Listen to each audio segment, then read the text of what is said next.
Et salut à tous les amis, merci de nous retrouver pour un débrief roue libre encore à 19 h comme tous les soirs les amis. C'est toujours très sympa de vous retrouver. Alors l'étape a terminé depuis un bon moment. C'est ces fameuses étapes qui ne sont pas des étapes de montagne, ça termine tranquillement, donc on peut bien les préparer. Et du coup on retrouve évidemment comme tous les soirs le Polo et le Robin. Comment ça va Polo? Ça va très bien, Joseph. Une petite étape de transition, un peu à l'image des étapes de transition sur ce tour. Donc, une étape où il s'est passé mille et une choses. Ça va être intéressant de décortiquer un peu tout ce qui s'est passé aujourd'hui. Évidemment, ce matin, on avait lancé des petites billes sur qui allait dans l'échappée, qui allait potentiellement gagner. Mais encore une fois, c'était tellement la loterie aujourd'hui que ça aurait pu tomber sur n'importe qui. Et c'est tombé sur Mohoric. Donc, bravo à lui. On aura le temps d'en reparler. Exactement ça Robin. Ça va très bien. Dans le chat, il y a CrabKit qui demande c'est quoi ce maillot? C'est un maillot d'Arsenal, évidemment. Alors quelle année? Parce que moi du coup je l'ai acheté aussi Réédition pour de un pote, je sais pas. 1993 ou 94. Ton année de Mais naissance, pas en fait? d'époque, malheureusement. Non, pas du J'en ai tout. pas mal d'autres. Ils sont ici à gauche, dans une partie que vous ne voyez pas sur ce plan, que Paul et Joseph peuvent apercevoir, eux. Mais ouais, j'ai une soixantaine de maillots là sur le côté, dont certains des années 90 d'époque, mais celui-ci, c'est une réédition, donc il est tout neuf. Ah, j'aime bien, j'aime bien. Ça, c'est très joli, c'est très joli. Tu nous as manqué ce matin dans le chat, ce matin, Joseph. Mais c'est gentil, Boris, parce que c'est pas Paul et Robin qui diraient ça, hein. C'est clair, Ça, je peux pas compter sur eux là-dessus. Donc, c'est clair. merci à tous. Mais moi Ouais, aussi, j'étais ça trop m'a manqué concentré d'être à là. présenter. Mais je suis de retour demain dans l'émission Wina parce que l'étape du Markstein va être très intéressante à présenter. Et d'ailleurs, on le fera aussi tout à l'heure. Regardez un peu tranquillement entre nous, là, entre rouleurs, voir ce qui peut se passer au Markstein. On fera la rétro aussi, mon Robin. Sur quoi on va faire la rétro aujourd'hui? On va parler du dernier maillot à poids de Lucien Van Impe en 1983 et de sa dernière victoire d'étape sur ce même Tour 83. C'était un 21 juillet pour être précis, donc Lulu. le clin d'œil était facile.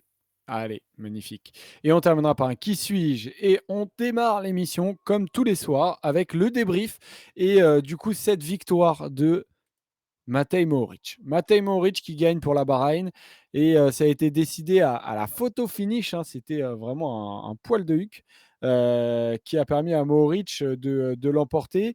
Un vrai geste technique, hein, le lancer du vélo. On voit qu'il a le cul bien bien en arrière. Et c'est un Matej technicien, Mohoric, Mauric. mais c'est fou, hein. Il a une capacité sur le vélo à le faire, on va en parler, mais bah, très très bien joué. Et donc il l'emporte devant Casper Asgreen qui a failli gagner 2 fois en 2 jours, et Ben O'Connor qui a tenté de s'échapper à la fin dans ce groupe de 3 qui s'est extirpé d'un gros groupe où il y avait le maillot vert Jasper Philipsen qui doit se contenter encore de la 4e place qui est battue du coup. Et Mats Pedersen qui faisait figure d'autres favoris aujourd'hui, qui a tenté de prendre toutes les échappées, mais qui termine 5e. Et notre Français Christophe Laporte 6e. Il y avait pas mal d'autres Français qui étaient dans le bon groupe derrière, comme Alaphilippe, Turgis, mais ils n'ont pas réussi à accrocher le bon wagon. Et donc du coup, il termine un peu plus loin. Donc victoire les gars de Mohoric. Et je reviens sur ce petit geste technique, on va dire les gars, le lancer de vélo qui lui permet de gagner. Ça a l'air facile comme ça, mais il faut bien bien le faire. On voit en athlée notamment aussi des coureurs qui arrivent à bien casser et qui gagnent des courses grâce à ça. Et Matej Mohoric, eh ben là, il l'a parfaitement fait. Ouais, comme l'a dit Robin, Mohoric, c'est un vrai technicien, il a plus rien à prouver, à ce niveau-là. C'est, peut-être le meilleur descendeur du peloton et surtout aussi quelqu'un qui sait gagner, qui sait ce qu'il doit faire pour gagner. Aujourd'hui, Mohoric ne casse pas forcément mieux que Casper Asgreen. Mohoric casse avant Casper Asgreen. Casper Asgreen, il casse, 2 mètres derrière la ligne. C'est dommage parce que s'il le faisait 2 mètres devant, avec l'avance qu'il avait, je pense qu'il gagnait l'étape. Ça se joue C'est à là vrai. et Fab se moque un peu de nous dans le chat parce qu'on on pensait pas à mettre Mohoric aujourd'hui au sprint. Mohoric le dit lui-même à l'arrivée, il savait qu'Asgreen était plus fort que lui au sprint, mais qu'après une étape comme ça, on savait jamais, fallait pas s'avouer battu. Mohoric fait un super sprint tactiquement parce que il se met dans la roue de Casper Asgreen. Asgreen est obligé de faire son effort quand Ben O'Connor part. Et Mohoric, il est dans l'aspiration pendant tout ce temps-là. Il le déboîte vraiment à la dernière seconde. Le sprint de Matej Mohoric est un sprint vraiment parfait. Et c'est pour ça que ça lui a permis de battre normalement un sprinter qui était plus fort que lui sur ce type d'arrivée.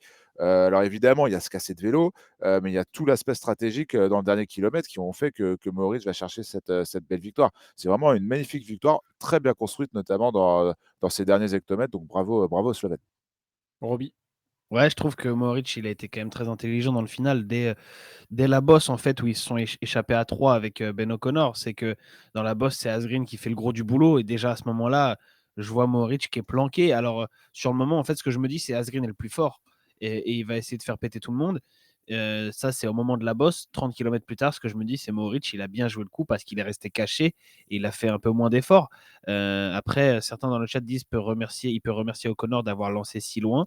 C'est peut-être un peu vrai. O'Connor, il lance à 500 mètres, il force Asgreen à y Il aller. n'a pas trop Et le là choix C'est aussi, pas après d'autre Ben choix, hein. O'Connor. mais ouais, là aussi, c'est intelligent de la part de Mohoric parce qu'il le dit à l'arrivée. Il dit: Je savais que Asgreen était le plus fort en théorie et que donc, en gros, c'était à lui d'y aller. Dans le dernier kilomètre, d'ailleurs, Mohoric a fait signe à Asgreen qu'il allait plus prendre de relais. Et peut-être qu'Asgreen s'est fait un peu avoir aussi parce que sur tous ces efforts-là, la côte, le relais dans le dernier kilomètre, le fait d'aller chercher O'Connor, c'est lui qui fait tous ces efforts. Et je ne sais pas pourquoi il a accepté de faire tous ces efforts. Ok, tu es peut-être le favori sur le papier, mais tu as gagné hier, tu as fait des efforts hier, et tu n'es pas censé faire tous les efforts pour emmener Mohoric dans ta roue jusqu'à 100 mètres de la ligne. Donc, moi, je pense qu'il s'est fait un peu avoir aussi, Asgreen. Peut-être qu'il était un peu grisé, un peu trop enthousiaste parce qu'il a gagné hier et qu'en gros, il disait bon, si je gagne, c'est du bonus et si je gagne pas, c'est pas très grave.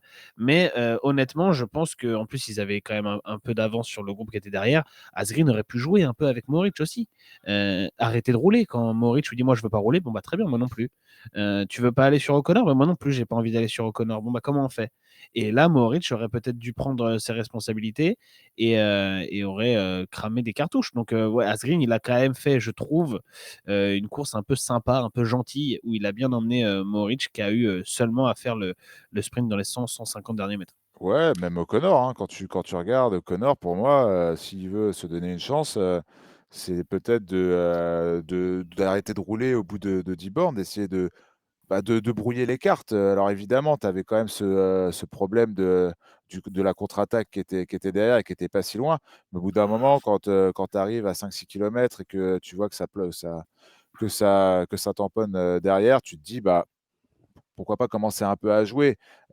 Certes, la marge de manœuvre de Ben O'Connor, elle était pas énorme sur cette étape, mais peut-être que, il aurait pu, tenter d'être un peu plus malin, d'essayer de désordonner ce groupe et là, peut-être que ça aurait commencé à se regarder et si ça se regarde, peut-être que O'Connor aurait pu, surprendre un peu plus facilement que là, finalement, surprendre, sur une attaque alors que ça se met les 2 se mettaient des relais devant. C'était peut-être un peu trop, téléphoner. Donc après, encore une fois, j'entends, la marge de manœuvre n'était pas énorme, mais peut-être aurait-il pu arrêter de rouler peut-être un peu plus tôt, ne serait-ce que pour, essayer de jouer sa chance à fond, quoi.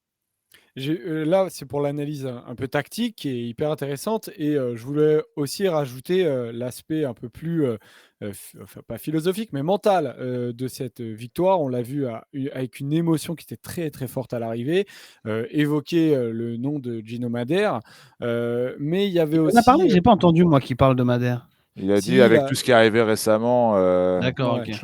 il a pas cité Madère directement. Après, il a parlé de Madère sur d'autres médias, pas télé, mais notamment à l'équipe, où il a parlé de Gino, qui est un type médial, mais génial. Ce qui lui est arrivé a été dur à vivre pour nous tous dans l'équipe. Vous savez, on passe plus de temps avec nos équipiers qu'avec notre propre famille quand on est un coureur cycliste. Quand il est mort, ça a remis tout en perspective. J'ai douté de ce que je faisais sur mon vélo. J'ai douté de la direction que prenait ma carrière. Il a fallu accepter ce qui lui est arrivé et que c'était un accident, une terrible coïncidence pour aller de l'avant. Aujourd'hui, il m'a donné ce surplus de motivation dans l'échappée. Il y a 2 ans, je n'aurais peut-être pas levé les bras sur une telle étape, mais je me suis défoncé pour Gino. J'ai beaucoup pensé à lui. Donc, il y a cet aspect-là. Et Ouais, il en a parlé, oui. il parle aussi de sa saison à lui-même. À Mohoric, il a pris notamment 2 échappées sur ce Tour de France. Et il a dit qu'il était dans la meilleure forme de sa vie pour l'entame de la campagne des classiques, mais il a chuté sur Gand-Wevelgem, puis a rechuté sur le Tour de Flandre des Flandres. Après, il dit: J'ai raté le mouvement décisif sur Roubaix. Rien ne se passait comme je l'avais prévu. J'ai donc dû me reconcentrer sur le Tour. J'ai fait de mon mieux en prépa en sachant que cette année, j'avais les meilleures jambes de ma vie. Mais ça ne suffit pas pour gagner sur le Tour. Tout le monde est si fort ici. C'est encore plus difficile de gagner en 3e semaine quand le mental fait la différence. Aujourd'hui, on a tous fait beaucoup d'efforts, mais je n'ai jamais perdu espoir de gagner cette étape. J'ai vu, donc il y a évidemment ce qui me marque dans ce que dit Mohoric et qui disent que d'un côté, il a les meilleures jambes de sa vie, mais d'un autre que c'est extrêmement dur de gagner sur le Tour. On a vu notamment un Van Der Poel dans le groupe des poursuivants, les gars, un Van Der Poel qui paraissait quand même éreinté, fatigué. Et en fait, Philipsen a dû faire beaucoup plus d'efforts que lui pour tenter de revenir sur le groupe de 3. Oui, et puis c'est de manière globale. Tu regardes le groupe de cette échappée, il y a des mecs comme justement Mathieu Van Der Poel, évidemment, mais aussi comme Laporte, comme Bettiol, comme Trentin, comme Groenewegen, comme Fred Wright, Oliver Nassen, Neylands, Tish Benoît. C'est quand même des gars qui sont costauds. Julien Lafilippe, évidemment. Campenard, tu peux rajouter, c'est des gars qui sont tous très forts, on est d'accord pour dire ça, et pourtant c'est tous des gars qui n'ont pas gagné une étape sur le Tour de France. Donc évidemment que c'est difficile de gagner une étape sur le Tour, de plus en plus, tu gagnes, déjà avant tu gagnais rarement une étape du Tour par hasard sur un coup de chance, aujourd'hui c'est vraiment impossible, quand tu vois comment ça bagarre pour prendre l'échappée, qu'on a encore eu plus d'une heure de bagarre pour la prise de l'échappée sur une étape qui était, certes, on l'imaginait pour les échappées, mais c'est pas non plus les étapes super difficiles qu'on a eues à Belleville en Beaujolais ou à Issoire. C'était quand même un poil plus facile. Et pourtant, tu as vu la bagarre de taré pour prendre cette échappée. Moi, je trouve ça dingue. Et ça montre le niveau. Tu te retrouvais de toute façon, rien que pour être dans l'échappée, il fallait être un énorme costaud. Il fallait avoir été capable de mettre 3-4 attaques pour réussir à prendre le groupe. Donc, non, Je franchement, montre, c'est des étapes de montre dingue. à 138 bornes l'état du peloton pour montrer à quel point ça a vraiment été une étape. Et il y a un peu tout en fait dans cette étape-là parce que il y a les mecs qui tentent de prendre l'échappée. Il y a Adam Yates, un moment qui est piégé, qui a été ramené par Rafał Majka. Il y a ce terrain qui est hyper vallonné, Paul. Et au final, on a vécu encore une fois une étape qui était, alors pour nous, qui était spectaculaire, mais extrêmement fatigante en fait pour les coureurs. Exactement, Joseph. Pour le coup, on se trouve souvent dans les scénarios depuis le début de ce Tour de France, et on nous l'a rappelé dans le chat gentiment. Mais aujourd'hui, on s'attendait à ce scénario. Une échappée fleuve avec des costauds, des très bons sprinteurs, pourquoi pas même les meilleurs du monde, et, et surtout des excellents baroudeurs, ces coureurs-là, ces coureurs de classique, comme le sont Mohoric, comme le sont Asgreen, comme le sont Van Der Poel, Christophe Laporte, etc. C'était plus ou moins prévisible de voir ce scénario. Sur les bases de ce Tour de France, bah, on imaginait que l'échappée allait mettre du temps à partir. C'est exactement ce qui s'est passé. Le terrain était parfait pour voir de belles batailles. Après, de là à retrouver vraiment les meilleurs sprinteurs du monde ensuite dans ce deuxième coup qui est parti un peu plus tard, c'est quand même assez fou. La manière dont ça s'est fait est assez intéressante et pour le coup, je m'y attendais pas. Parce Je qu'en m'attendais fait, à ce que ça bataille tout de suite dès le départ, mais dès que le coup était parti, ils étaient 6 ou 7 avec Julien, notamment, Nils Politt et cetera. Je me suis dit: «À partir de ce moment-là, c'est bon, j'éteins le téléphone, je fais ma petite séance de sport» et en fait, à la sortie de ma séance de sport, je vois que j'ai raté pas mal de choses. Bah, déjà toutes les équipes qui n'étaient pas représentées ont roulé et après il y a eu ce jump assez fou, avec notamment Jasper Philipsen à l'intérieur et ça a complètement relancé l'étape et son intérêt. qu'est-ce Moi, je que, trouve que c'était logique, hein. en quoi vous pensez que l'étape d'hier a un peu influencé l'étape d'aujourd'hui? D'ailleurs, l'échappée qui va au bout, Philipsen qui est un peu battu. Aujourd'hui, on les voit faire le jump devant. Est-ce que c'est l'étape d'hier, Robin, qui a un peu influencé celle d'aujourd'hui? En partie, après c'est aussi le profil de l'étape d'aujourd'hui qui était quand même plus propice, mais en partie, je pense que oui, l'étape d'hier a un petit rôle, là-dedans. C'est qu'on a déjà envie de faire la nique à Philipsen et que tous les sprinteurs ont bien compris que sans aller dans l'échappée, ils avaient aucune chance sur un sprint normal avec Philipsen. Donc en fait, tout le monde avait un peu envie de le sortir, sauf qu'il se trouve que Philipsen, bah, c'est aussi un très bon mec de classique. On l'a vu faire 2e quand même de Paris-Roubaix cette saison. Donc sur une étape qui bagarre, il est pas forcément mal à l'aise et lui aussi, il avait compris qu'en fait, sa seule chance de gagner, c'était d'aller à l'avant. Qu'il ne pourrait pas aujourd'hui attendre dans le peloton et faire rouler son équipe qui était de toute façon cramée. On va dire qu'il y a encore Van Der Poel qui a du jus dans son équipe, mais c'est à peu près tout. Donc, il savait bien que lui aussi devrait aller à l'avant s'il voulait être acteur de cette étape et potentiellement gagner. Et tous les autres sprinteurs le savaient aussi. Ce matin, on en a parlé sur Winamax. On parlait d'une échappée avec Girmay, avec Kokar, avec Pedersen. Tous ces mecs-là, ils ont tenté d'aller devant, au moins tenté. Celui qui m'a un peu plus surpris, c'est Groenewegen, mais finalement, même lui, ça avait une logique. Parce que même lui a bien compris que s'il n'allait pas devant, il n'avait aucune chance de gagner l'étape. En restant derrière, il n'allait pas faire rouler les Jayco pendant 160 bornes, alors qu'il n'y avait personne d'autre qui était intéressé pour rouler. Donc même lui, il a dû aller à l'avant. Et moi, je trouve ça franchement fantastique d'avoir une étape comme ça où les sprinteurs se rendent compte que ce ne sera pas un sprint, pas un sprint classique en tout cas. Et il va falloir se bagarrer. Et franchement, quand je vois Groenewegen qui s'est arraché comme un fou dans la côte pour basculer avec le groupe dans lequel il était, il se trouve que ça n'a pas fonctionné au final, mais en tout cas, il s'est donné comme un diable. Moi, je trouve ça beau d'avoir des sprinteurs comme ça. On leur propose une étape. Alors, ils ont eu des sprints classiques plats, aucun problème. Mais aujourd'hui, on leur propose une étape différente. Ils savent qu'il faut être offensif pour jouer la victoire de ce sprint, en fait. Et ça rend l'étape assez dingue avec des acteurs un peu différents parce que ces sprinteurs-là, on les voit jamais d'habitude dans ce scénario. Donc, ça fait plaisir. C'est clair. Et encore une fois, je pense vraiment que c'était assez prévisible. Il n'y avait plus personne pour rouler, on l'a vu tout de suite, on l'a vu aussi par la suite avec la formation Intermarché.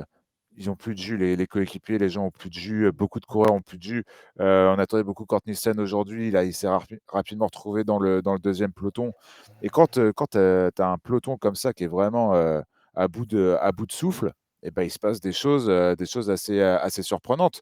Tu l'as dit Robin, sans paraphraser, retrouver Philipsen, finalement, c'était pas si déconnant. On l'avait déjà vu batailler cette année sur des profils un peu plus compliqués qu'un simple sprint massif. Mais quand tu vois que même des mecs comme Groenewegen et tout ont essayé de tout faire pour passer avec les échappés et essayer de se jouer à la victoire d'étape, tu te dis que c'était quand même assez fou. Il y avait une espèce de densité de très, très disparate dans cette échappée, avec un Barguil à côté d'un Groenewegen, etc. Et puis tu ne savais pas, en fonction du parcours et de ce qui allait se passer tactiquement, tu ne savais pas si c'était plutôt le sprinter qui allait gagner ou si c'était plutôt le grimpeur. Donc c'était quand même assez marrant à voir et surtout hyper ouvert. Moi, j'ai pas mis beaucoup de sous aujourd'hui en Paris sur Wina, mais je pense que ceux qui en ont mis, soit ils sont allés chercher de très belles cotes, soit ils ont perdu de l'argent parce que c'était vraiment pas facile quand même aujourd'hui. Même si, finalement, si on revient sur les vainqueurs, Mohoric, Asgreen, ils faisaient partie quand même des gros outsiders du jour. Effectivement. Est-ce que vous avez quelque chose d'autre, les gars, à rajouter sur l'étape d'aujourd'hui? Au final, voilà, victoire en échappée. Après, je ne sais pas si derrière, vous avez des regrets pour les uns ou pour les autres.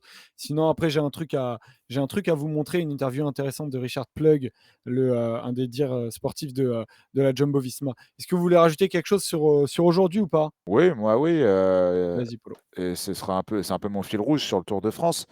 C'est une étape aujourd'hui qui convenait à beaucoup de coureurs français, je pense, quel que soit leur style. Certains ont essayé, d'autres non. Certains ont réussi, certains ont couru un peu à l'envers.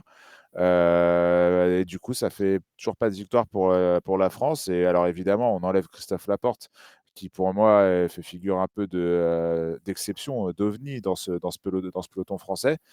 Mais voilà, aujourd'hui, Cocard court un peu à l'envers. Julien Philippe en fait encore beaucoup d'efforts, mais vraiment rincé de chez rincé. Warren Barguil, pas mal. Il est pas chanceux parce qu'il crève pendant l'emballage dans les 40 derniers kilomètres. Ça me frustre un peu, toujours pareil.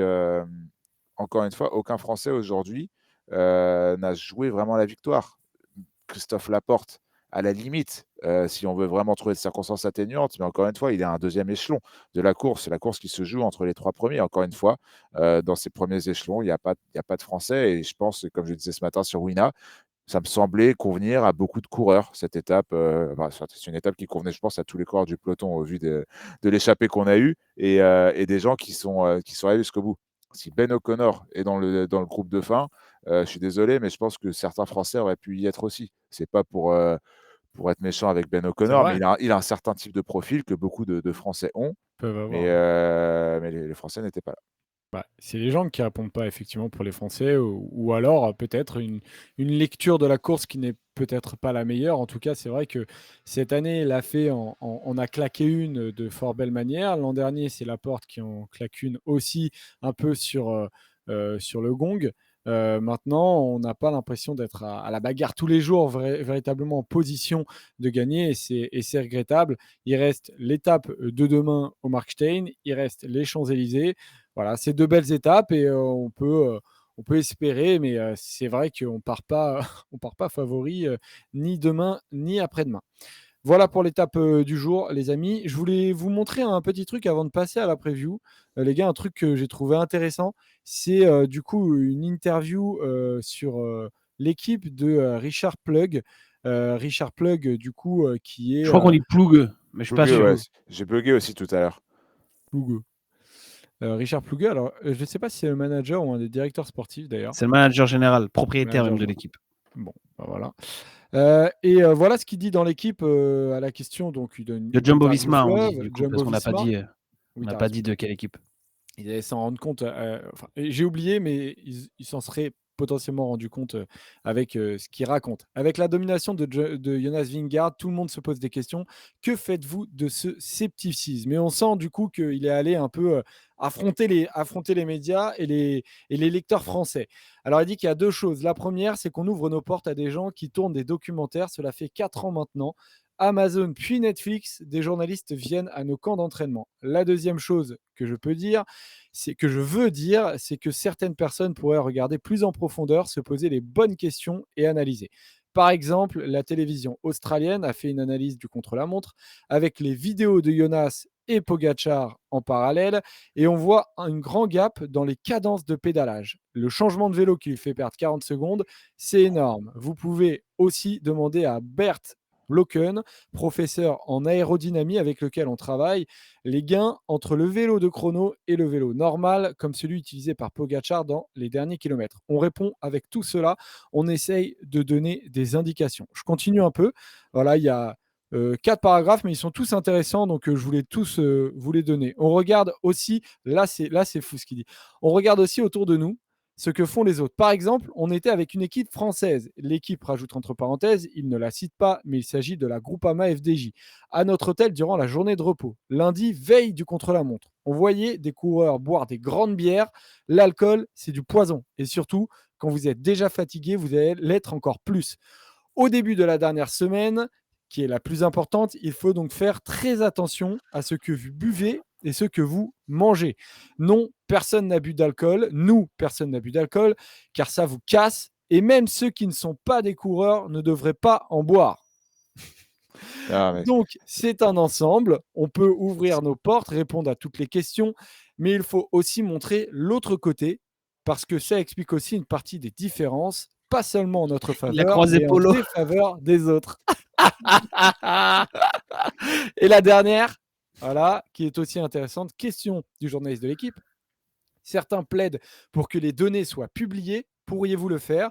Lui répond, c'est une information très importante en compétition, quelque chose que l'on observe en interne pour réfléchir chaque jour. Donc non, pas en pleine course, mais on l'a déjà fait aux Pays-Bas. Un journaliste, un ancien cycliste de haut niveau, qui s'appelle Tige Zonneveld, est venu, on lui a montré les chiffres, on lui a demandé de ne pas publier les données car les experts sauraient les regarder, mais une majorité aurait une mauvaise interprétation. Donc il a pu regarder, analyser, nous interroger. On a tout partagé et il a publié ce qu'il voulait. Nous sommes ouverts. Voilà, ça fait pas mal de trucs à dire, les gars. Je vous remets un peu la première des classes si vous voulez un petit peu en parler. Il y a un petit peu aussi de délation, enfin de délation indirecte parce que c'est quand même l'équipe qui balance que c'est la Groupama qui buvait des grandes bières. On ne sait pas vraiment qui les buvait.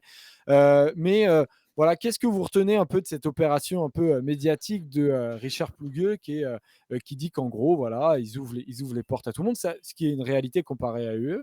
Mais après, derrière, qui dit qu'il y a plein de petits gains marginaux et notamment de qualité de Jonas. Qu'est-ce que vous retenez un peu ouais. de cette prise de parole, les gars? Moi, je trouve ça insupportable. Vraiment, je trouve ça insupportable. Alors certes, on sait pas comment fonctionne cette équipe Jumbo. Peut-être elle a trouvé, hein, la recette miracle, hein, légale Oui, et d'ailleurs, pour Paul, être excuse-moi, je te coupe parce que je dis pas, j'ai pas mis la décla la plus importante et je suis désolé parce que je pensais l'avoir pris en photo. C'est qu'en fait, il dit que Jonas Vingegaard ne prend pas de cétone et qu'il les refuse, les cétones. Et ça, j'avoue que moi, je le savais pas. c'est Et il dit étonnant ça. que Ouais, bah, c'est vrai que moi je ne savais pas donc voilà, ça m'a étonné. Mais voilà, Non, je mais te laisse continuer Paulo, l'idée, excuse-moi. l'idée c'est ouais, je pense qu'il essaye de justifier notamment la performance sur le contre-la-montre par le fait que Pogačar, n'ait pas pris autant de risques ou n'ait pas pu aligner les watts de Vingegaard. Mais tout le problème est là justement. Enfin, c'est si problème il y a, c'est qu'il y avait une énorme différence de watts entre, Vingegaard, Pogačar et je te parle même pas de Vingegaard et le reste, des cyclistes de ce Tour de France. Heu Ça fait un peu, «On fait mieux que vous feriez mieux d'être plus professionnel» et ça, c'est un discours qu'on a déjà entendu. Alors j'espère que c'est une Jumbo-Visma qui est à la pointe, hein, du professionnalisme et de la préparation. Ça, il y a rien à dire, hein, qu'elle soit sportive, technique, psychologique et cetera. Ça, on peut pas leur reprocher et ils ont raison. On le voit, ils ne laissent rien au hasard, quelle que soit la course et quels que soient les objectifs qu'ils se fixent. Ça, c'est quelque chose de réel. Par contre, le discours, très condescendant, «On fait mieux que les autres et c'est pour ça qu'il y a des soupçons», moi, il m'énerve parce que c'est un discours que tu pouvais peut-être tenir il y a encore 20, 30 ans et cetera. Mais là, il y a eu trop de choses, trop d'histoires, trop de gens qui ont utilisé ces mêmes leviers, pour justifier, le dopage qui n'était pas encore à leur trouver, chez certains de leurs coureurs ou même parfois c'était même les propres coureurs qui disaient ça. Je n'accuse absolument pas Jonas Vingegaard, vraiment, on ne sait pas et tant qu'on ne sait pas, et qu'on n'a pas de preuves, on ne peut rien dire. Les performances, on posait des questions, on en a Mmh. beaucoup parlé. Là, j'insiste vraiment sur l'aspect justificatif très condescendant que je trouve un peu insupportable. Heu, En plus, on y va du petit commentaire sur d'autres équipes qui boivent des bières et cetera, mais ouais, chacun fait ce qu'il veut. C'est ce qu'ils veulent. Voilà, nous, on peut comprendre qu'il y ait une différence au niveau professionnalisme dans la préparation et notamment dans la préparation de ce contre-la-montre, que, Vingegaard prenait plus de risques, que Pogačar et cetera et cetera. Là, c'est, le changement de vélo de 40 secondes alors qu'il en a duré 15. Heu, je trouve ça tout bonnement insupportable, surtout que le changement de vélo, il y a déjà un large écart avant, il y a presque déjà 1 minute avant ce changement de vélo. Donc, je suis assez énervé par la forme, Mmh. de ce discours. Après le fond, il a peut-être et sûrement raison. En tout cas, on l'espère pour le cyclisme et pour toute cette équipe Jumbo-Visma et Vingegaard, mais la forme est insupportable. En Moi, je suis gros, pas d'accord, moi. il justifie que, sur les 1:30, sur les 1:40 à la fin, il y a, en gros, 40 secondes il y a, 40 secondes sur le changement de vélo et après que le reste, c'est, la qualité intrinsèque, de prise de trajectoire de Jonas Vingegaard. Robin, qu'est-ce que tu retiens de cette interview? Moi, je le trouve dans son rôle, honnêtement. Oui, il est dans son Heu, rôle, mais là est-ce que c'est une une entreprise de communication? Je suis pas sûr. Je pense, j'ai pas les infos en interne, mais ça peut très bien être l'équipe aussi qui est allée chercher Richard Plougueux pour lui poser ces questions-là et pas forcément Richard Plougueux qui s'est présenté devant l'équipe en disant: «Bon, moi, je vais vous donner ma version, vous allez la publier comme ça va être super». Non, ça fonctionne pas comme ça. Moi, je pense même, sans avoir les infos, mais de prime abord, que c'est l'équipe qui allait le chercher sur ces questions-là et lui, il ne fait que répondre aux questions. Faudrait voir si il a donné ce même discours dans 15 médias différents sur la journée Mmh. d'hier et Après, tu d'aujourd'hui. sais Oui, là, comment ça ça serait marche, différent. Robin, c'est-à-dire qu'il y a une invitation qui est, un peu continuelle à chaque fois sur ces managers-là et qu'à la fin, on sait jamais véritablement si c'est l'un qui va vers l'autre. Or, c'est plutôt du 50-50 en général. D'ailleurs, les Bon, propositions d'interview, c'est pas d'aller non, vers non, c'est eux. pas du 50-50. Moi, j'ai bossé pour l'équipe, pas mal de fois sur pas mal de courses différentes. J'ai jamais fait une interview, de quelconque manager que ce soit, qui soit venu me dire ou qui soit venu dire à un des chefs de l'équipe, qui m'aurait répercuté l'information pour que j'aille travailler: «Bon, bah, on va faire une Ah. interview d'un tel parce qu'il se propose». Ah, Les non, mais managers je dis ça parce que je reconnais que nous, par exemple, sur du média et à Sud Radio en l'occurrence, c'est eux qui viennent vers nous et c'est pour ça que c'est peut-être différent sur les médias de sport. Ouais, honnêtement, moi, j'ai jamais eu le cas en tout cas et Richard Plougueux, je lui ai déjà parlé, mais à chaque fois que je lui ai parlé, c'est moi qui suis allé vers lui, c'est moi qui suis allé pour lui poser des questions. Après, c'est vrai que c'est un manager plutôt ouvert aux journalistes, sans doute parce qu'il a été journaliste dans sa carrière précédemment avant d'être manager d'une équipe. Donc je pense qu'il a cette sensibilité-là et qu'il répond davantage aux questions que d'autres. Généralement, de toute façon, les managers d'équipe font partie dans une équipe de ceux qui sont assez ouverts aux journalistes parce que c'est Ouais. c'est eux qui, gèrent gèrent les sous et ils sont tout à fait au courant de ce que ça représente d'être présent médiatiquement dans les médias. Donc, que ce soit les managers français, on va prendre Vasseur, Lavenu, Madio, ils sont très présents dans les médias et quand tu veux les avoir en interview, c'est généralement assez facile. Et pour les étrangers, en fait, c'est pareil. Giannetti, il parle beaucoup à la presse. Plougueux, il parle beaucoup à la presse. Et c'est aussi un moyen de décharger son coureur. Quand tu as un coureur comme Pogacar ou Vingegaard qui est ultra sollicité, tu peux pas, sur le Tour de France, lui faire des interviews de 20 minutes avec chaque média tous les soirs. En revanche, le manager, il peut se permettre d'aller prendre 20 minutes avec l'équipe et pendant que son coureur, lui, se repose. Donc, sur ce côté-là, je pense vraiment que c'est l'équipe qui est allée chercher Richard Plougueux pour lui poser ces questions-là. Ensuite, il essaie de justifier la perf de son coureur, c'est logique. Peut-être qu'il exagère sur certains points, mais je trouve quand même que ses arguments sont intéressants. Quand il dit qu'ils ont ouvert les portes et qu'ils ont montré les chiffres à un journaliste néerlandais, je trouve ça intéressant. J'ai pas vu l'article, j'ai pas vu passer l'info, mais je vais clairement aller voir parce que ça m'intéresse de voir ce qui est dit dans cet article. Quand il dit aussi que Jonas Vingegaard ne prend pas de cétone, je trouve ça également intéressant. L'équipe Jumbo-Visma, elle s'est jamais cachée de prendre des cétones, que je crois que c'est Primoz Roglic qui en prenait notamment. Ça n'a jamais été un problème. On en parlait il y a quelques jours. Moi, j'ai fait un article sur les cétones pour Vélo Magazine il y a quelques mois, il y a presque un an. J'avais discuté avec le nutritionniste de Jumbo-Visma qui clairement gère les cétones à Jumbo-Visma.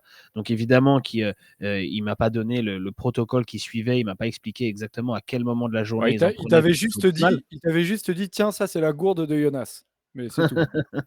Non, il m'avait pas dit ça. Mais était justement, violette.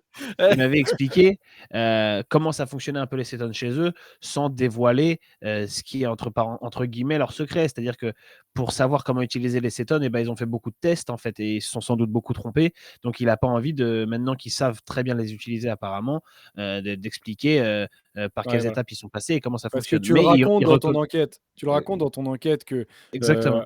en fait, il y a vraiment une dose par coureur qui n'est pas la même pour tous, que les coureurs, en gros, n'acceptent pas le produit de la même manière et qu'ils n'en prennent pas tous. C'est ça, et c'est pour ça que je suis pas choqué qu'ils disent que Jonas Vingegaard n'en prenne pas, parce que clairement, les cétones, ça correspond pas à tous les mecs. Il y a des gars qui prennent des cétones, ça leur retourne le bide, et donc ils ont mal au bide toute la journée. Bon, bah, c'est pas du tout rentable. Tu vas pas prendre des cétones pour avoir mal au ventre toute la journée.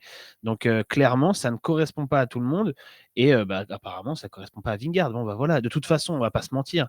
Si jamais, enfin, les soupçons qu'il y a sur Jonas Vingegaard et sur d'autres, c'est pas juste les cétones, et c'est pas juste les cétones qui Non, transforment un c'est coureur sûr. comme ça. Non, c'est Parce que sûr, mais quand même, moi, ça fait un changement qui est, c'est un changement, quoi. C'est une vraie information de savoir que, c'est pas les cétones, c'est pas les cétones que prend Jonas Vingegaard qui peuvent faire un changement. Parce qu'en Ouais, plus, on sait que le bicarbonate, ça peut, être un des éléments qui fonctionne apparemment avec les cétones, on ne sait pas exactement. Mais, pour moi, ça m'étonne qu'en plein Tour de France comme ça, on apprenne ça. Voilà, j'aurais Parce qu'on lui pensé a qu'on posé la aurait question, tout simplement. ouais, c'est On est vrai, allé le c'est vrai. chercher là-dessus C'est vrai, et c'est vrai. sans doute que si tu lui poses d'autres questions sur d'autres coureurs, il te répondra. Mais moi, je trouve que déjà son argumentaire est plutôt bon. Je dis pas qu'il faut le croire ou pas le croire, mais je trouve que dans son rôle de manager d'équipe, là, pour le coup, il est très bon. Mmh. Et ce que je trouve intéressant à dire, c'est que oui, il met en avant que Jumbo-Visma serait la meilleure équipe, l'équipe la plus professionnelle, la plus à la pointe sur tous ces sujets-là, que ce soit la nutrition, l'entraînement, etc., etc. Ouais, mais Robin, on l'a déjà Alors, entendu ce discours. oui, mais il se trouve qu'il y a bien une équipe qui est numéro 1. OK, Oui, on a affaire à 22 équipes professionnelles sur le Tour de France. Il y en a quand même une qui est bien celle qui travaille le mieux. Il y a forcément une hiérarchie dans ces 22 équipes. bien sûr, mais il Donc y a toujours peut-être que une c'est vrai, hiérarchie c'est vraiment Jumbo-Visma qui est la meilleure équipe, qui bosse le mieux. dans l'histoire, il y a toujours une hiérarchie. Le problème, Voilà. c'est la forme du discours et ce qui a suivi, ce qui ont suivi de ces hiérarchies, notamment au 20e siècle, au 21e Mais siècle. il peut pas te dire: «On a explosé Pogacar», alors qu'on fait n'importe quoi. Non, mais bien sûr, c'est pour ça que je te dis il est dans son rôle, qu'il dit ce qu'il doit dire et qu'il doit trouver des arguments qu'il doit trouver.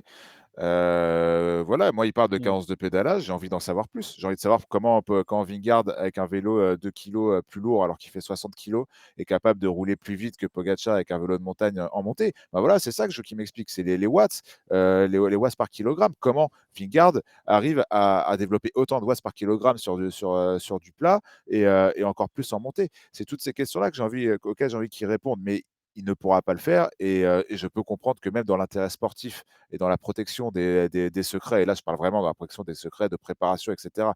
Je sous-entends vraiment rien. Je comprends que tu ne dois pas donner tes infos, notamment à tes différents adversaires.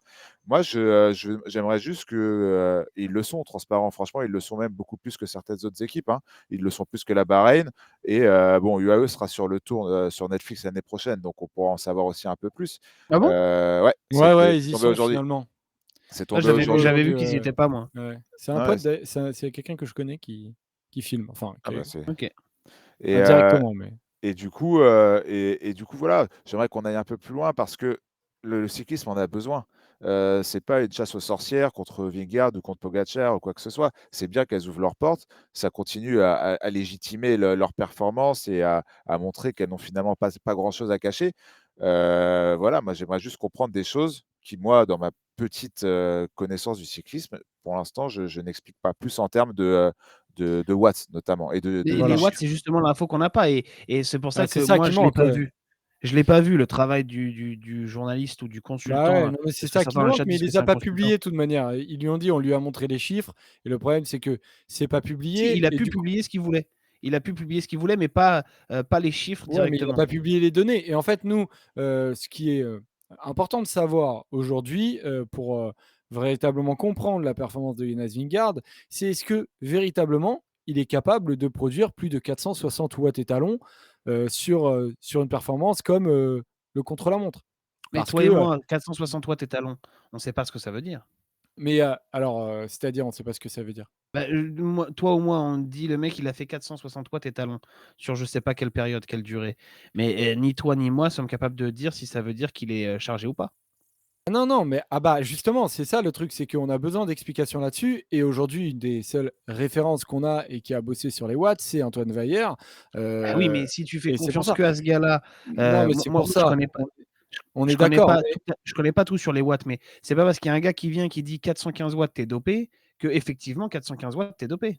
exactement, mais c'est Non, pour mais ça qu'à chaque fois qu'il parle de, performance surhumaine, moi, j'ai besoin qu'on me rassure là-dessus. Comment est-ce que c'est possible? Parce que je pense qu'on se rend pas compte à quel point le travail d'Antoine Weyer et ce qu'il, insinue, ce qu'il dit sur les chiffres, je veux même pas te dire insinuer, en vérité, je sais pas du tout ce qu'il y a derrière les intentions d'Antoine Weyer. Mais la réalité, c'est quand il te dit en permanence qu'au-dessus de 450, c'est, un mutant, à la fin, ça te rentre dans la tête. Donc, forcément, quand il y a une différence d'écart comme ça, tu te dis, bah, et l'autre, il dit, il a fait 480 watts et c'est pas possible. Le seuil mutant à 450 watts étalon et que c'est impossible. Bah, tu te dis, bon, bah, en fait, tu aimerais tout simplement savoir est-ce que oui ou non, Jonas Vingegaard, sur ce contre-la-montre, a dépassé ce Moi, je seuil-là. suis Et d'accord quand on avec toi, parle je de suis d'accord avec toi, mais 480, c'est chiant, tu vois. j'aimerais un avis de panel d'experts, pas d'un gars qui te dit, Bah, j'aurais heu, aimé que Pleugueux, ce taux-là justement, au bout d'un ce moment. taux-là, il est pas net. Voilà, En j'aimerais fait, je vois bien. pas pourquoi il dit pas oui, il a fait 480. Bah, parce que je pense qu'il y a il y a des nuances à apporter selon la durée sur laquelle tu as tenu ces watts-là. On sait que, Eh un ben, sprinter, par exemple, il te tient, il peut monter à 1000 watts, dans un sprint. Bon, ça veut pas dire qu'il est forcément chargé, c'est juste que c'est un effort beaucoup plus court et je pense qu'il a peur d'annoncer un chiffre, qui soit trop haut et qui donnerait tout de suite une tendance pour l'opinion publique, alors que l'opinion publique, je suis quand même assez persuadé qu'on n'est pas des spécialistes sur ça et donc ah moi, ce bah, que ça, je je suis voudrais, d'accord. c'est pas un chiffre balancé et ensuite on se démerde et on va avoir deux trois spécialistes qui vont essayer de nous expliquer, mais dans le tas, on va être tous en train d'analyser des trucs qu'on ne maîtrise pas. J'aimerais que les chiffres sortent, oui, mais en même temps qu'une analyse scientifique, c'est-à-dire qu'ils soient révélés. Un travail journalistique, j'aimerais bien que peut-être que ce sera le cas, peut-être que l'équipe, là, en sachant que le travail a été fait aux Pays-Bas, fera ce travail en fin de Tour de France. Une fois que la course sera terminée, peut-être qu'on aura ce genre d'article où ils auront les infos internes à Jumbo-Visma et qui pourront nous éclairer un petit peu. Moi, j'aimerais bien, mais ce que j'ai envie, c'est que le jour où on connaît ces chiffres-là, ils soient agrémentés d'une analyse scientifique de mecs qui vraiment savent ce qu'ils disent et pas Antoine Vaillet, parce que même si ce qu'il dit est vrai, malheureusement, sa position aujourd'hui, elle est biaisée parce que ça fait des années que sur les réseaux sociaux et dans ses livres, il essaye de démontrer Mmh. un a priori, en fait. Donc pour moi, ce discours-là, il n'est pas entendable quand il est fait avec ce biais-là. Et j'aimerais entendre des entraîneurs, des scientifiques d'autres équipes, de Fred Grapp, s'il connaissait les chiffres, par exemple, de Jonas Vingegaard, que Fred Grapp me les explique. Ça, oui, ce serait intéressant. Mais si c'est nous, non spécialistes, non scientifiques, qui expliquons ces chiffres-là, pour moi, ça vaut rien. Ouais. Donc voilà pour l'interview de Richard Plugeux, que je trouvais était très intéressante en tout cas à analyser pour voir ce qu'il en retire et comment un peu ils se défendent, tout simplement face à ces accusations d'une grande partie du public. On le rappelle, à chaque fois qu'on a fait des sondages, vous avez été plus de 50% à être suspicieux. Donc voilà, ils y répondent. Et après, est-ce que vous êtes convaincu, pas convaincu? C'est vrai que les analyses sur les trajectoires et tout ça, c'est aussi très intéressant. Moi, je dois reconnaître que les comparaisons entre les trajectoires de Pogacar et Vingegaard m'ont apporté quand même un tout petit peu de nuance. Maintenant, après, voilà, donc chacun continue à penser évidemment, bien évidemment, tout ce qu'il souhaite. Voilà. Après l'étape gagnée par Mohoric, aujourd'hui, on passe à l'étape du Markstein. Alors, juste avant, du coup, on va faire un petit point sur le Discord et sur la fantasy. Je ne sais pas où on en est. Donc, hier, on était à Sauk, qui était leader avec 135 points devant Clem et Erwin. Normalement, on a le classement du jour. Magnifique, Toff, tu régales. Et Sock, du coup, est toujours leader avec 140 points devant Clem et Erwin. Ça bouge pas pour le moment, alors qu'il y a Pistolero qui est quatrième et qui est en train de convoiter une place sur le podium. On va suivre ça, mais en tout cas, Sock, pour le moment, t'es pas mal.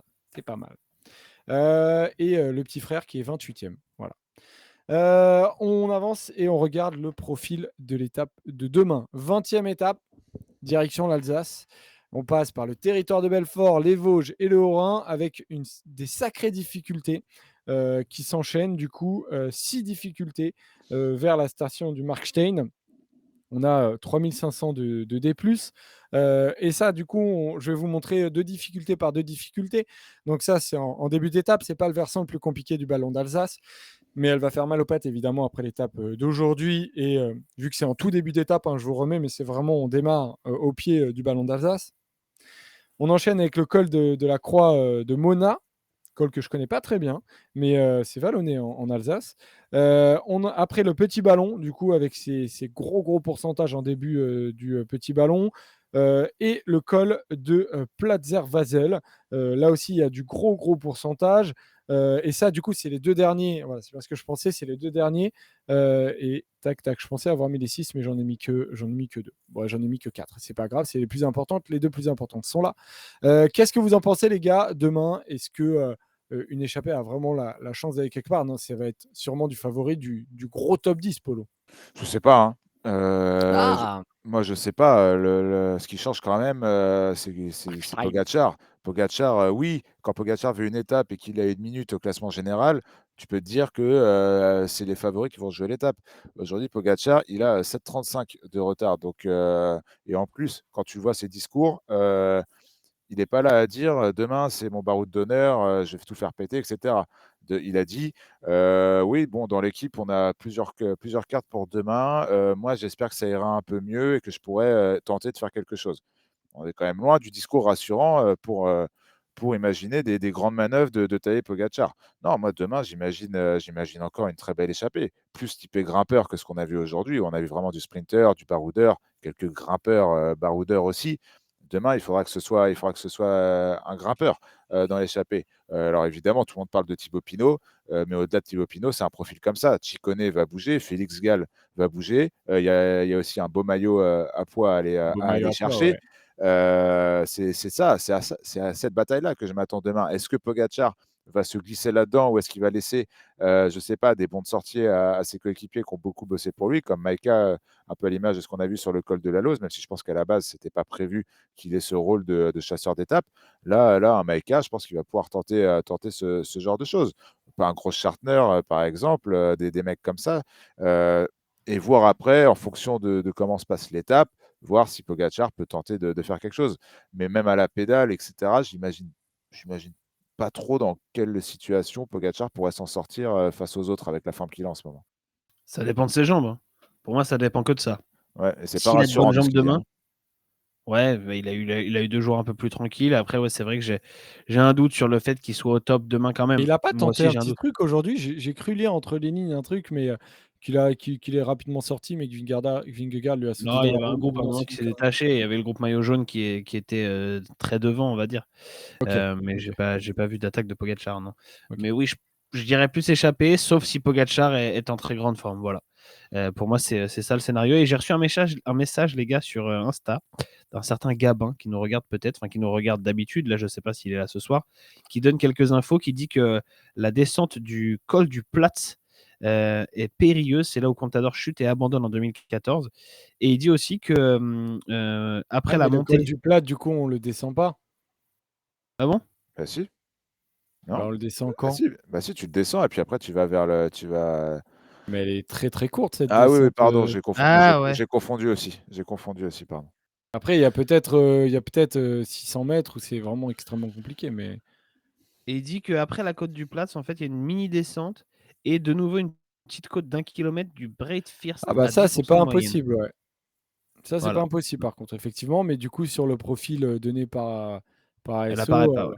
C'est pas répertorié ce truc-là. ça apparaît pas vraiment, mais je peux essayer de zoomer dessus, mais Ah, la chute de Contador serait dans le petit ballon, mais pas Ah dans, oui, pardon, dans le col du Platzer-Vassel.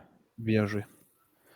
Mais non, mais demain, ça va être intéressant. Moi, ce que je reproche à cette étape, c'est bon, c'est mal plat. C'est mal plat, comme on dit, mais j'aurais aimé qu'elle soit jugée au sommet, cette arrivée, parce que finalement, qu'est-ce qui peut se passer grand-chose de plus c'est comme ce qu'on a vu au col de la Lose. C'est pas vraiment une descente, ça relance un peu, mais il n'y aura pas de très grande différence. Je ne sais pas ce que ça apporte finalement de mettre, ouais.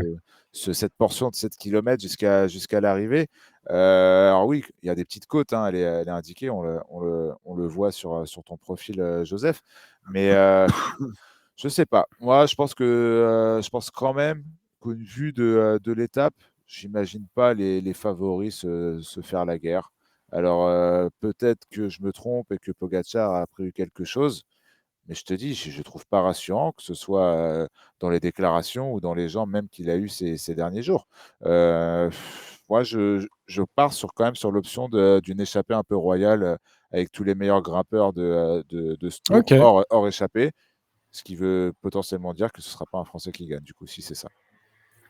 Ok, ok, Polo. Donc voilà pour l'étape de demain. On va suivre ça avec, comme le dit Paul, une grosse bataille pour le maillot à pois, notamment dans la première partie de l'étape. C'est ça aussi peut-être qui peut être important dans le sens où bah, les deux, Gall et Ciccone, vont peut-être laisser beaucoup, beaucoup d'énergie dans cette recherche du maillot à pois. On le rappelle, Ciccone, il a 88 points. Félix Gall, il en a 82. Jonas Vingegaard, il en a 80. Donc, ce qui sera pris avant le col du Platz suffirait potentiellement à Giulio Ciccone ou Félix Gall. Après, ça correspond peut-être un peu plus au profil de Giulio Ciccone, les ascensions qui ne sont pas nécessairement très longues, plutôt que Félix Gall, qui, on l'a vu, a brillé sur des cols comme le col de la Lose. Est-ce que c'est pas plus des profils Giulio Ciccone que Félix Gall? Ouais, bah déjà, s'il faut un peu de punch, s'il faut faire les sprints en haut, c'est plus pour Ciccone, ça c'est sûr, qui a un bon punch. Et surtout, Félix Gall, il est 8e au général. Moi, j'ai peur qu'on lui roule dessus s'il essaye de partir Hmm. devant demain, alors que Ciccone, lui, il est beaucoup plus loin au général. Mais ouais, Gall, il va avoir ce problème-là demain. Et il va tenter, c'est sûr, c'est évident. Mais j'ai un petit doute sur le fait qu'on le laisse tranquille. Après, Ciccone, il peut faire les débuts des débuts d'étape, comme il a beaucoup fait, et Félix Gall Ah, peut ramasser les morts et aller chercher des gros ah points, ouais, c'est fou ça. ne serait-ce qu'au petit ballon. Après, il va pas y Pareil, avoir des énormes points à prendre, Apollo, hein. Si tu passes pas premier ou deuxième, tu vas pas prendre grand-chose, hein. ouais, mais c'est ça. Mais je pense que Félix Gall, dans pas mal de scénarios, est capable notamment de passer, peut-être pas sur les premiers cols, parce que le punch de Ciccone fera la différence, il sera juste derrière. Mais par contre, là où Ciccone, on n'est pas sûr de le voir en fin d'étape, vu qu'il aura beaucoup donné, de ce que j'ai vu de ce Tour de France, quel que soit le scénario favori ou échappé, ce serait pas déconnant de voir Félix Gall mettre des gros points dans le petit ballon et dans le col du Platz, tu vois. Donc, pareil, encore une fois, c'est très difficile à lire. Les étapes sont bien tracées, sont intéressantes. Celle-là est quand même très intéressante malgré ce dernier passage de 7 km. Ce sera intéressant de voir parce que déjà, comme j'ai dit, elle est bien tracée et en plus, il y a beaucoup de matchs dans le match. Il y a aussi le match pour les places d'honneur sur ce Tour de France avec quand même des places très resserrées. Bon, pour le podium, ce sera compliqué de bouger, mais on va quand même voir des gens tenter des choses. Je pense qu'Ineos va essayer de faire bouger un peu les choses. Pareil, pour les 5e, 6e, 7e places, j'ai plus les écarts en tête, mais c'est hyper resserré. Je ne sais pas si tu as le top 10 du général sous la main, mon Joseph. Mais ça, je pense que c'est plus de ce côté-là qu'il va falloir trouver les petits c'est intérêts fort. demain. Alors, c'est fort, c'est rapide, Ah, c'est efficace. Vas-y, demande-moi n'importe quoi. Mais quand tu vois qu'entre alors, Une photo de mariage? contre Carlos Rodriguez et Jay Hindley, non, et Peo Bilbao, tu as 50 secondes, tu te dis qu'il peut se passer de belles choses sur ce côté-là du classement général. Donc, ça va C'est être clair. hyper intéressant pour tout ça, pas que la victoire d'étape. Je suis très curieux de suivre ça. Et encore une fois, je ne vais pas vous donner le scénario qui va se passer, même si on a tenté de donner des billes avec Robin, parce qu'à chaque fois qu'on se dit un truc, il ne se passe pas vraiment ça sur le Tour de France. Ouais, mais ça, Et là, on a c'est. encore une étape qui, à mon avis, nous réserve quelques surprises. Moi, ce que j'attends vraiment, c'est de savoir si c'est Maïka ou Harper qui va finir 15e, parce qu'il y a vraiment, il y a que 45 secondes d'écart entre les deux, et ça me tire en haleine. Arrête, c'est important pour eux. Non, pas du tout, je Voilà, rigole. Non, c'est important, c'est des coéquipiers de leader, ils s'en foutent un peu, je pense, de faire Est-ce top que, 15. Mais moi, ça me fait marrer. est-ce que Tom Pidcock peut revenir sur Thibaut Pinot aussi? Ce sera l'un des enjeux de l'étape de demain, avec pas moins de, de combien? 10, 14, 17 minutes. 17 minutes de retard pour l'anglais. J'ai essayé de regarder sur les previews vos top 10 que vous aviez fait Ouh, non, regarde pas en ça. preview, et je trouve que celui de Robin. Le Qui a- montre pas, s'il te plaît. si, je vais le noter. Tu avais mis Tadej Pogacar, Jonas Vingegaard, Romain Bardet, Jay Hindley, David Gaudu, Mikel Landa, Mathias Kalmose, Guillaume Martin, Ben O'Connor, Henrik Mas. Il y a que Polo, Hindley t'as et de les la deux chance. devant qui sont Ah, dedans. si, le v'là, désolé, Polo. Tu sais, Joseph, encore une fois, dans la vie, il y a deux types de personnes. Tu as ceux qui ne se mouillent pas et qui se moquent des autres à la fin, et tu as ceux qui se mouillent devant quand même près de 50 000, plus de 50 000, presque 60 000 personnes qui ont vu la preview YouTube de notre Tour de France et qui assument. Bien sûr que tous nos top 10 ne ressemblent pas à grand-chose. Mais, Mais c'est Non, un peu mais de et tu chance. sais Ils que moi, je étaient le pas, trouve pas. ils Bah étaient non, pas mais attends. absurdes. Ah mais non, ils mais n'étaient pas absurdes, exactement, Robin. C'est ah ça. non, mais moi je te trouve très dur avec vos top 10. Les top 10, on sait que c'est un truc qu'on fait pour rigoler. Si on voulait, on fait un top 5 et en fait, on est quasiment sûr d'avoir 3 coureurs au moins sur 5. Là, vous avez Pogacar, Vingegaard, l'ordre, bon bah voilà. Et après, derrière, tu as Jay Hindley bon, bah, qui explose. Mais il est logique. Moi, je te trouve dur avec toi-même. Après, c'est un peu pour rigoler. De toute manière, les top 10 avant les tours, c'est vraiment tenter les trucs. Et toi, Polo, tu as un peu le même, mais tu as ajouté Carlos Rodriguez 10e quand même. Eh Et oui. après, bon, bah, tu as le même, tu as Ben O'Connor 5e, Landa, Mas, Kelmose, Bardet. Mais Pogacar, Vingegaard, t'en as 4, t'en as 5 sur 10 qui sont dans le top 10. C'est quand même pas mal. Ouais, Voilà. c'est pas mal. Après, bon, il y a eu beaucoup de chutes, beaucoup d'événements auxquels on ne s'attendait pas, mais c'est aussi le jeu du Tour de Bah ouais, France. bah, bien En sûr. général, quand Comme tu quoi, fais on un se rend compte que c'est fou. Hein. tu vois, c'est ça le problème aussi, Joseph, c'est que quand tu fais un top 10 comme ça, tu es quand même tenté de mettre les choix Pas les plus les plus logiques, logiques, les plus évidemment. rationnels. Et au final, tu omets absolument la totalité du côté surprise, du côté Clairement. chute, etc. Et Ouais, alors que sur un tour de 3 semaines, il y a toujours des choses qui se passent comme ça. Félix c'est Gall, clair. personne ne l'a mis dans son top 10 au début du Tour de France. Parce que celui qui vient de me dire là, bah non, moi je l'ai mis dans mon top 10, soit il me le prouve, soit je ne le croirai jamais. Mais voilà, c'est ce qui fait aussi la beauté de ce Tour de France. Donc, nous, au final, c'est sur Internet, donc c'est facile à retrouver. Et puis, de toute façon, comme Et l'a dit puis on en Robin, rigole, hein. Meilleur, on le dit qu'on n'est pas, nos on n'est top pas 10 ils se des tenaient. oracles, hein, sinon on gagnerait Ouais, beaucoup d'argent. nos top 10 se tenaient. Et puis, de toute façon, au pire, on assume. Exactement. On passe au sprint final avec la rétro de Robin qui aujourd'hui va nous parler de Van Impe, c'est ça? Exactement. Lucien Van Impe, et on va parler de son dernier maillot à pois, le dernier de ses 6 maillots à pois. C'était en 1983. Alors, je vais juste tousser un petit peu avant. Allez, tous, Robin. Allez, Parce que tous, là, je pars dans un crache, truc. Je crache, me dis que si vas-y, j'ai le truc dans la gorge vas-y, pendant 6 minutes, ça va être crache, Robin, compliqué. Le petit crache, chat dans Robin. la Je gorge. disais, Je disais Lucien Van Niem pour que tout le monde comprenne et situe un petit peu. C'est un pur grimpeur, un poids plume venu de Belgique. Donc, c'est un poil surprenant à l'époque parce qu'on a plus des hommes de classique en Belgique et même les hommes de grand tour, finalement, comme Eddy Merckx, bon, bah, c'est pas des purs grimpeurs non plus. Il débute sa carrière en 69 et se retrouve confronté finalement à la domination d'Eddy Merckx au début, puis à celle de Bernard Hinault sur la deuxième partie de sa carrière. Mais il remporte quand même un Tour de France en 1976 dans l'interstice en fait entre les deux ères, les deux dominations de ces deux monstres. Et donc en 83, l'année dont on va parler, il a 36 ans, mais il pense pouvoir encore gagner le Tour de France. 2 ans avant, il avait terminé deuxième derrière Bernard Hinault, qui n'est pas là en 83. Et en 82, donc l'année d'avant, il était allé faire quatrième du Giro, dans un Giro assez serré, là aussi gagné par Hinault. Donc en fait, il y a un espoir quand même. Il est encore présent dans la hiérarchie sur les années précédentes, sauf qu'il est malchanceux en début d'épreuve, sur les pavés notamment. Un comble pour un Belge, parce que justement, en Belgique, on a des vrais Flandriens.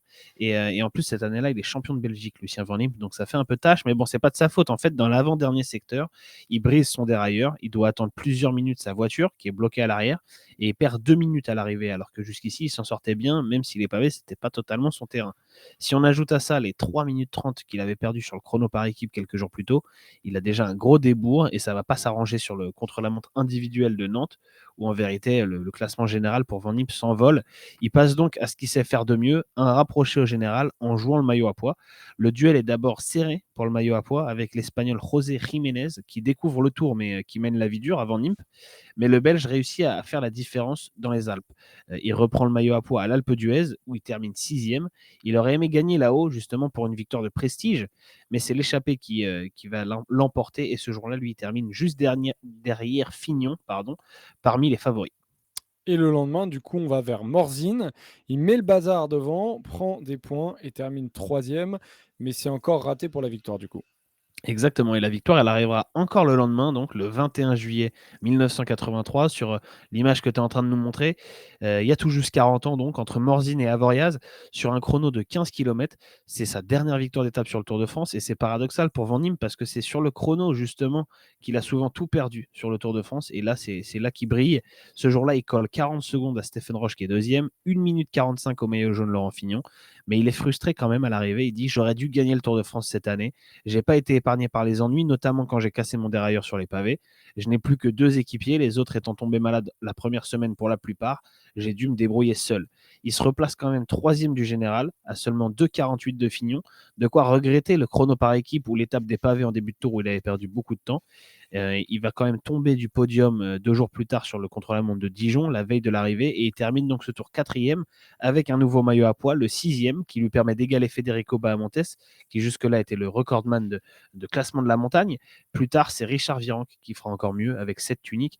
Et on notera que Bahamontes, il a gagné 6 fois le classement de la montagne, mais en fait, il n'a jamais porté le maillot à pois, qui à l'époque n'existait pas et qui est né dans les années 70. Lucien Van Impe, lui, il reviendra qu'une seule fois sur le Tour de France après ça. C'est en 1985, à 38 ans, pour terminer à la 20e place de manière assez anonyme. Mais comme un symbole, il est là pour voir la dernière victoire de Bernard Hinault dans le Tour de France. Et il aura donc commencé son histoire avec le Tour en 69, année de la première victoire de Merckx, pour la terminer en 85, année de la dernière victoire de Hinault. Ça montre vraiment l'époque à laquelle il a évolué.